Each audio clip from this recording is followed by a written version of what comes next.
Welcome back to Edgework on the Hammer Betting Network. We are live right now on the Edgework Twitter account, as well as the Edgework YouTube channel. And just a reminder to people right away here, if you are watching on Twitter and you want to comment or have questions, you want to interact with the chat or us during the live show, make sure to head over to YouTube, because unfortunately we will not be able to see those comments on Twitter in real time, but we will be able to see them on YouTube, so we will do our best to get to those. So you can head over there, turn on notifications, and hit subscribe so that you get notified every single time that we go live on this channel, Monday through Friday at 10:30 a.m. Eastern Time. Today I'm joined by Alex B. Smith at AX Smith Sports on Twitter, and as always, every Friday, Rob Pizzola at Rob Pizzola on Twitter. Smaller slate of games here tonight, guys, so we can get a little bit more in depth with them.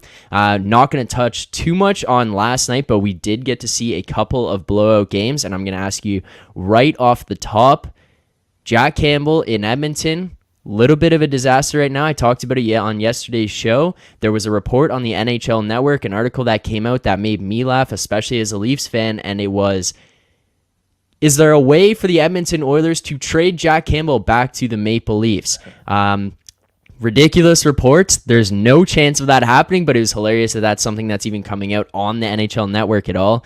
I just want to talk about this a little bit here. Rob, is there any reason for the Oilers to kind of get into a position or a mindset, or Oilers fan base to say, like, we are in panic mode, we need to fix this? Can Jack Campbell right the ship? Like, what do you make of the situation in Edmonton right now?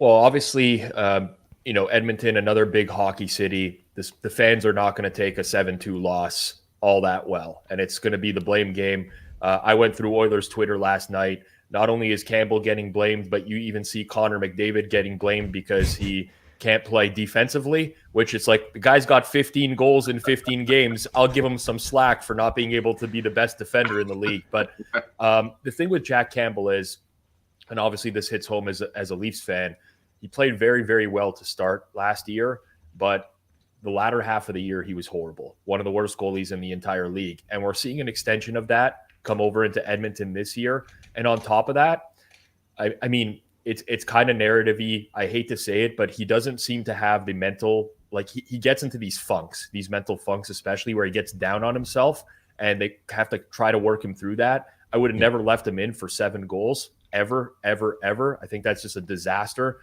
waiting to happen.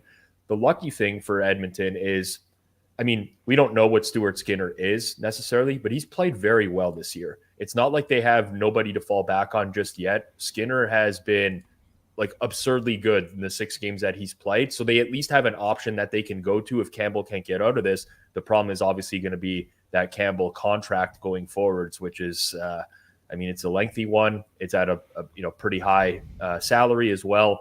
So that's the issue there. But I mean, Edmonton's going to be fine.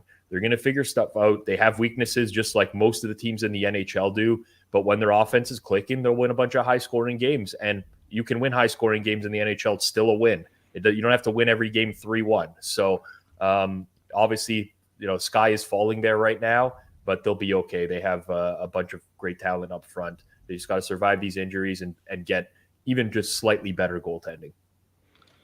Yeah, and a great point mentioned with Stuart Skinner. Like you said, he's really stepped up in that backup role where we didn't really know what much would we get out of him. And with Campbell, I'm stunned personally because I thought going from one high-pressure situation playing in Toronto to another in Edmonton, I thought he'd be able to kind of, like you said, handle it between the ears a little bit better. But like you said, with the injuries they're having and defense just not being there at all times, he goes through these waves, and right now he's just trending downward. All right, 4 games on the schedule here tonight, so let's get into it right away. First game up on the docket, a team that themselves is having a little bit of a goalie issue, and not necessarily because of guys not performing, but guys who just can't be in the lineup. And that's the Leafs and the Pittsburgh Penguins, the Toronto Maple Leafs right now. Samsonov was back on the ice. Matt Murray, there was rumors around that he may be playing tomorrow night after Chalgren gets a start here tonight. I wouldn't be jumping to rush him back. As someone who watches the Leafs basically every game, just a narrative situation, I would be sitting here going, hey, put Petrozelli in there tomorrow and just make the team play in front of him more than anything and be like, all right, let's see what you got. Obviously, that's probably not going to be the case, especially because they're trying to just get some wins at this point. But looks like Erik Karlsson's going to go in here in this game here tonight, and Jari expected on the other end for Pittsburgh. Now, the Penguins right now, 5-6-2, 7th in the Metropolitan Division. And this is a team where if you're listening to sports radio, depending on where you are, they're kind of talking about at what point do the Penguins say, hey, we're going to wave the white flag and we just can't win this year. I mean, Alex, do you kind of think that maybe this Penguins team could trend in that direction where they just say like, hey, this isn't going to work out, like let's trade some pieces, or are they going to scratch and claw to get back into the race here? I think they're going to try to scratch and claw, but they got way too many veterans to just automatically just dump off everything right now at this point. But they got to get the boat going in the right direction right now. They got that win against Washington in the 7-game losing streak. Now this is a big test for them to a step up in class, in my opinion, because I don't think Washington is really that good. They're one of the slowest teams in the league. I think this would be a bigger test. And honestly, like I said, defense is going to be a priority for both clubs. In this game. I like the under in this spot a little bit, but I think Pittsburgh, they've got at least another month to try to get things going in the right direction. Now, after that, of course, they always say American Thanksgiving is kind of the barometer of whether teams are going to make the playoffs or not. I think they kind of have to fall through that line. If they aren't really getting back toward the top of the Metro in the next couple of weeks, then they might have to start looking at things in a different direction. Yeah, and Rob, like this Leafs team, though, when you're going up in this situation, I mean, Alex touched on the 7-game losing streak, gets snapped in the game against Washington, so you kind of don't really know what to make of that from the Penguins because, hey, Washington isn't that great of a team, so it is a good bounce back, but yeah, it's not necessarily the greatest barometer of success for them in that one. But this Leafs team, they have always been and they continue to be unreliable in some of these situations where it's a game where, hey, you've got some rest here. You've got your guy, at least in terms of Chalgren, as a guy you can trust back there for the most part. But going up against the Penguins here, you can't necessarily say, oh, this is a game the Leafs should win, can you? No, I don't think so. And I honestly think that the Penguins' record is not indicative of how they've played so far this year. I've watched a few Penguins games where I think they came up on the wrong end of basically some bad bounces. And overall, they've played fairly well. The market obviously hasn't lost confidence in the Penguins, the way that they've been priced in recent games as well. I think they're still being priced as a top 10 team. I would agree with that. One thing to keep an eye out here, though, is Pittsburgh does play tomorrow night, again, in Montreal. So they do have the back-to-back. DeSmith won the last game for them against Washington. I would expect Jari tonight, but maybe there's a chance they just ride the hot hand and say, hey, DeSmith got us that win. Let's go with him again. I think that would be a mistake personally. And if I were to, if that were to happen, I'd probably be jumping in on the Leafs as soon as that happens. But overall, I think it's pretty accurately priced game. I will be in attendance tonight. I'm heading down to the arena later on, so you can actually upgrade the Penguins in this game because based off of my track record at Leafs games, the visiting team seems to fare really well. But I think these are two teams where panic mode has hit their fan base at some point in the season so far. The Leafs have responded to it, picked up 5 of 6 points against 3 very good teams. They're playing another good team, in my opinion, despite what the record is. Pittsburgh, I think, will right the ship. I really do at some point. I mean, I do like the lineup top to bottom. They do need to get consistent goaltending. But I just feel like you look at their expected goal share 5-on-5 this year, it would be not indicative of any team that should be, have a record like this. I mean, it's 53.5% expected goals 5-on-5. They've, their expected goal differential is 4.3 this year, and they've actually been outscored. So I think they'll right the ship eventually. I just hope it's not tonight as a Leafs fan. Yeah, and Andrew Dunn here in the comments saying and tanking would cost Hextall his job. Yeah, I think that's fair. And just a reminder, if you do want to comment and have those comments read in real time, to head over to the Edgework YouTube channel, drop a subscribe, like this video, and then turn on those notifications so you get notified every single time that we go live. Sorry, Zach, just to cut you off really quickly here. One thing I didn't mention, the Leafs are reshuffling their lines again, as they have been prone to do. Michael Bunting just hasn't really had the effect this year that he did on the top line last year. I think he's now 2 goals, maybe 6 points in 14 games. Alex Kerfoot will be playing the wing on the Matthews and Marner line tonight. And he's out there at like plus 390 anytime goal scorer. I think I saw that at FanDuel. Yeah, yep. FanDuel has a 390. I think that's a pretty good price for a guy who's going to be playing alongside Marner. You know how Marner is. He's always, pass first, shot second. He will get ice time. So I think I like to find guys who are elevated in spots, playing with good players, and back them at prices which are like, this is not consistent with what we would is consistent with what we would typically see a Kerfoot price being. So our market hasn't adjusted all that much. So I like Kerfoot anytime goal scorer plus 390 in this spot. Yeah, that's a solid look, especially when you talk about guys getting elevated in the line. The books don't really catch up to seeing who's on the top line, who's getting power play minutes, added. So you can grab some good bargain values with them. So we will track that on the Edgework Bet Stamp accounts, and if you want to follow along with all the plays Monday through Friday, you can find them on there in the marketplace on the Bet Stamp app underneath Edgework. So make sure you go over there, drop a follow, and then you will get notified every single time these plays are tracked. Moving on to the next game here tonight. We talked about Pittsburgh snapping their 7-game losing streak, and they do it against the Washington Capitals. And, of course, we get to focus on the Washington Capitals tonight, going up against the Tampa Bay Lightning. Now, the Capitals in a similar position to Pittsburgh with a 6-7-2 record on the season, 6th in the Metropolitan, going up against Tampa Bay Lightning, 7-5-1 right now, 5th in the Atlantic. This is the first game of a back-to-back against each other. These teams will be playing again tomorrow night. Right now, I was looking, it said Vasilevsky and Kemper are both expected to start here tonight. Hadn't seen any changes on that. Both teams coming off a loss, Lightning coming off a loss to the Oilers. For me, I would think this would be more of an opportunity for the Lightning to respond coming off the loss to the Oilers. I think that was a spot they were looking at where they thought they should win. The Oilers in that game were actually coming off of a back-to-back against Tampa. I think Tampa might have a little bit of that bounce back factor where they're going to want this one a little bit more. But Rob, Tampa's obviously a team that's going to be in the playoffs and going to be competitive this year. The Capitals are in a spot, it's a weird spot. They're going to be competing for a spot, but they are an older, slower team. You're looking at a situation where they've got guys who are out. They made some changes in the offseason. It hasn't necessarily panned out to this point. They're going to be staring down the barrel this year where they're going to need some wins. They're going to want to be in that position before they have to make any kind of drastic changes, potentially maybe even at the end of the season if they don't decide to do so at the trade deadline. Is this a Capitals team that can turn it around, or are we going to be looking at a Washington yard sale come offseason? I wasn't high on them going into the year. They're obviously dealing with injuries now. I'm still not high on them.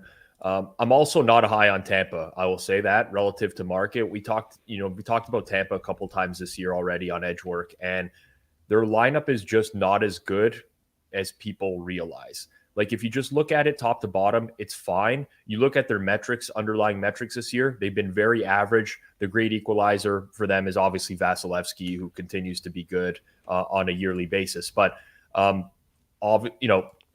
I don't have John Karlsson in my number tonight. I don't have Orlov in my number tonight. I'm expecting both of them to be out. In terms of the back-to-back, it is a little bit of a quirky one here because there's a gap in between. So they don't actually play again tomorrow night. They play again on Sunday. So right. Because of that, I would expect that it is Vasilevsky and Kemper tonight. But I cannot bet Washington right now. Unless you offer me like a really good price on the Capitals, I can't bet them. Like they don't pass the eye test, and their underlying metrics are poor as well. So this could be, I think the wheels could fall off quickly here, especially with the injuries that they have on the back end. Already a slow team, can't generate much offense, and now you start taking away players on the blue line. It would be Tampa or nothing. Am I enthused with the Tampa price? No, but I don't see the Capitals getting this right anytime soon, Alex. Yeah, I totally agree with you. And this feels like one of those games that could be kind of a close back and forth battle. Like I said, neither team's impressive. I expected Tampa to kind of have a bit of a downturn early in the season. Think about how much hockey they've played over the last 3-4 years. And like I said, missing pieces, obviously having to make moves. having a couple of injuries as well. I just expect that. But I thought by now we would see a bit of a turnaround. They look a little bit more like themselves. They're still taking some time to really kind of get back into frame and to focus as the kind of hockey team they are. They aren't playing with a lot of speed like usual. They seem to be working more on being efficient, passing the puck, working well in the neutral zone. And that's a way you can beat a slow team like Washington. So if I had to play a side, it would be Tampa, but I actually like the regulation spot here going into the draw. I see Pinnacle has plus 349.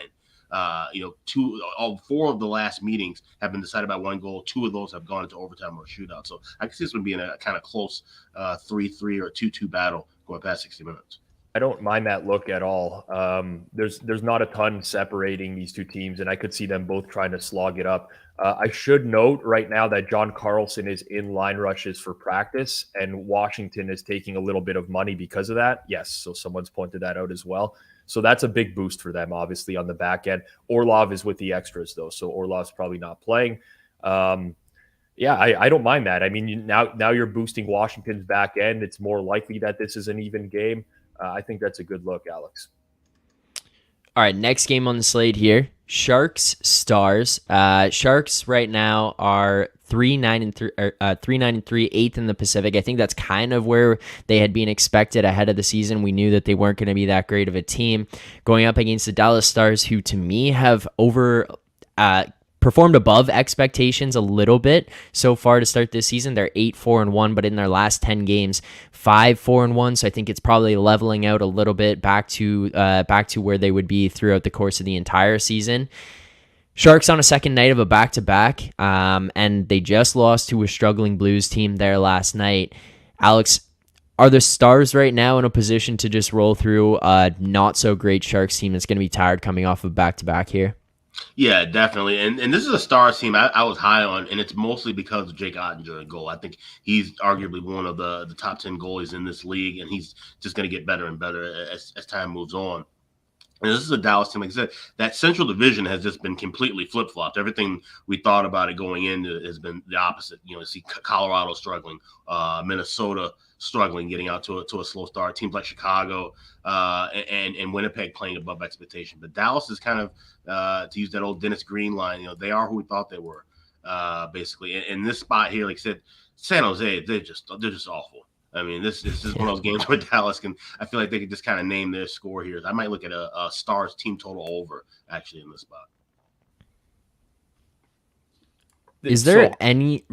Rob, I was just going to ask, is there any way we see Erik Karlsson playing on a different team by end of season this year?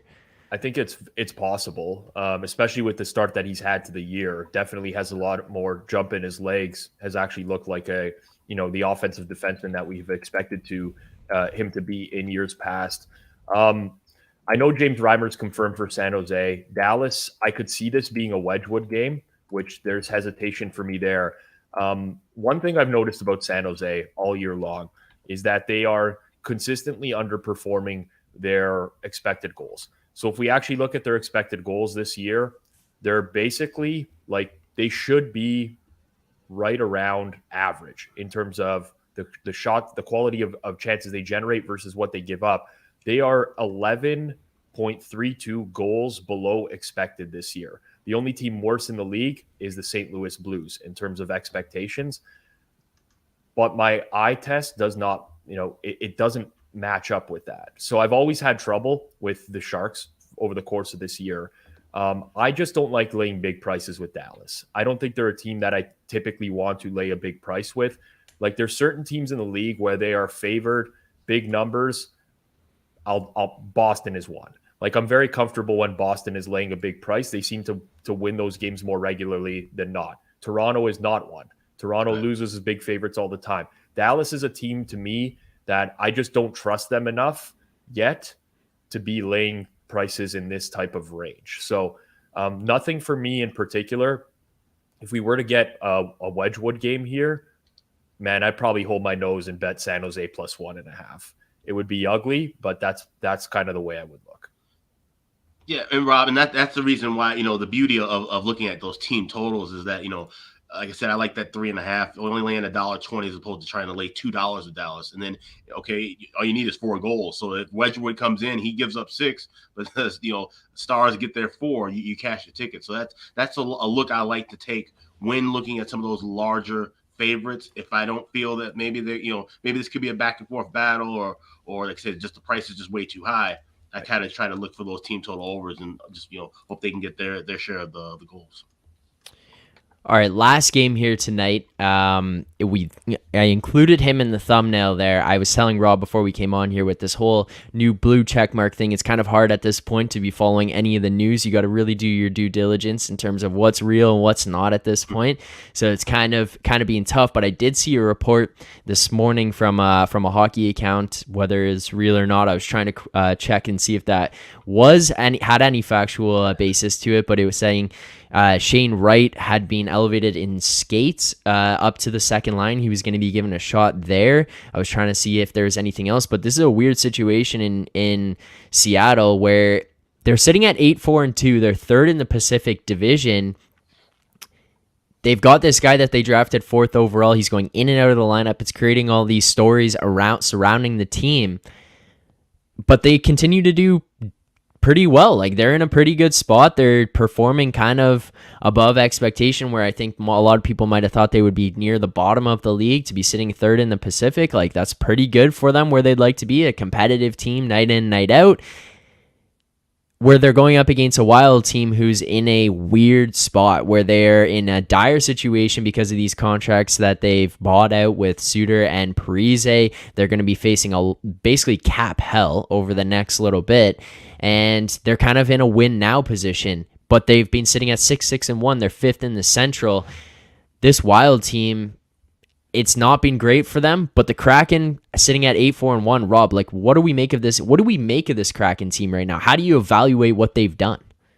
Well, they're a little bit overrated in my mind. And this is not like, I thought Seattle could be a contender this year, but they're shooting 13.8% right now on the season. Like, that's not going to continue over the course of the entire year. This is actually complete opposite of last year, if you remember, where they couldn't score goals. They were getting lots of good looks. Yeah. So, like, water's going to find its level at some point, and their shooting percentage is going to come down. How long is Martin Jones going to be a serviceable goalie for? I mean, he looks fine right now. He's actually on a really good run where he's, but we have this huge sample of him from so many years where he was a dud. Like, he was a garbage goalie. So I don't know how much longer it's going to last. The Kraken, to me, are like, they're fine. They're just like a fine team. They're in the mix. They'll give some good teams some trouble here and there, but I think they have overachieved so far this year. I do think that, once this winning streak comes up, they will probably go into a little bit of a slide, just because I don't think that what they're doing is consistently sustainable here. Yeah, absolutely. I totally agree with you on that. Like I said, in Minnesota, there's a team that's been underperforming early this year. Marc-Andre Fleury has struggled, and especially struggled at home. If you look at the home road splits, and that's so interesting because Minnesota, for years and years, have been a much better home team than road team. But it seems like they've been able to get things rolling a little bit away from St. Paul. And in the last few games, they finally get on the board again, win 4-1 in that last contest against Anaheim. I think this might be one of those games that starts off a bit fast. We saw that with Seattle a couple nights ago when they played against Nashville, getting a bunch of goals on UC Saros. I like this first period overlook. I know BetMGM has minus $1.40, 1.5. I think that's a good price here for two teams that, like I said, really need to get the offense rolling and want to establish the tempo early. Yeah, I'm in agreement with you there. Like, I'm looking at full game over 6.5 at plus money, and I think that that's a pretty solid bet. I don't think you're going to get, like, we know we're going to get below average goaltending in the long run out of the goalies that are possible for this game. There's a chance, I guess, that Gustafsson would start for Minnesota. I think they'll probably go back to Fleury here, and we see a Fleury-Jones game. But Fleury has not been good this season overall. I think, he's one that I've particularly watched. Just doesn't look like the same goalie either. Like, lateral movement is not the same as what it used to be. And honestly, Minnesota's offense is going to get it together at some point. Like, Minnesota's the complete opposite of Seattle right now. Minnesota's shooting 7.79%. There's only 4 teams in the league worse than that. And you look up and down the lineup, they have way more shooting talent than that. So I do think that they're going to right the ship eventually. And if we do recall back to last year, like Minnesota was a dead nut over team, right? For a lot of last season, especially. I do think that they get back to that at some point. Tonight might be the start of it, but two teams that play fast, in my opinion, generate a lot of chances offensively, can really cycle the puck well in the offensive zone, and lead to a lot of high danger scoring chances that particularly, both these teams. So I like the first period overlook. I like the full game over as well, 6.5 plus 100. All right. Let's get into our best bets here. If you have any remaining that we haven't kind of discussed already, I do have one in that Minnesota game there. You're talking about teams that are going to be going high-flying offenses, high-powered offenses, generating chances. The one I found was Kirill Kaprizov, over 3.5 shots on goal. You can find that at plus 100 right now on a bunch of different books, so make sure you line shop for that one because you can find that one all the way down to minus 135 still at over 3.5 shots on goal. So that was one that I had. Alex, I'll start with you. Is there any left that you have not talked about, whether it be player props or just individual games that you want to get into? Well, you mentioned Kaprizov for the Wild. I had a play on him the other night, getting to get a goal at plus 120. I figured after the match game, penalty he's had against LA, and then only had to pay a fine, didn't miss the Anaheim game. I figured he would kind of come out guns blazing. So I like him as a look to get a goal. I'm seeing plus 130 at BetMGM. I think he's going to be a guy who might start getting hot. He's going to be the catalyst for that offense to turn around moving forward. But no, as far as best bet, like I said, that first period over in that game is one that I really like. I think that's a decent price. Obviously, it's hard to find 1.5 these days, but especially in the range of laying $1.40. So Wild and Kraken first period over, that'd be my best bet. Rob, is there any other player props or anything that you want to get into here? Nothing that I haven't talked about yet for tonight's games, but seeing as how we only have 4 games tonight, I bet a future this morning that I'm just going to throw out there right now. But Connor Hellebuck to win the Vezina is still basically 15-1 or higher everywhere across the board. And the Jets are 8-3-1. I don't think highly of the Jets. I think at some point they will fall off. But if the Jets make the playoffs, it's very likely going to be on the backs of Connor Hellebuck. And if you look at that race right now, Shesterkin is still a big favorite. I don't know why. Ottinger's up there. I get it, but potential injury issues. Sorokin, Hellebuck is in the same position as these other teams, especially like a guy like Sorokin, where the Islanders are coming on. Hellebuck's numbers, goal saved above expected. He's now up to 3rd in the league behind Hart and Sorokin. I think that's a good bet, man. 15-1 for a guy that is like a proven pedigree. We've known him as a good goalie for a long time. It would be hard for voters to ignore him if the Jets do get to the playoffs this year. So 15-1 widely available. I think that's a pretty bad price. All right, there you have it. Rob's future bet, Connor Hellebuck, 15-1 to win the Vezina. This has been the Friday edition of Edgework on the Hammer Betting Network. You can find all of our content on thehammer.bet. And if you want more of our hockey content, make sure to subscribe to the Edgework YouTube channel, as well as following us on Twitter at Edgework Show. You can find us every morning, Monday through Friday, 10:30 a.m. Eastern Time on the Edgework YouTube channel. So make sure to go over there to subscribe, turn on notifications so you get notified every single time that we go live. And you can follow all of the picks that we make here on this show on the BetStamp app in the marketplace underneath Edgework. So make sure to go over there as well and throw a follow to get notified in real time. Guys, thank you so much for today. Good luck on your bets here tonight, and I will see you guys next Friday.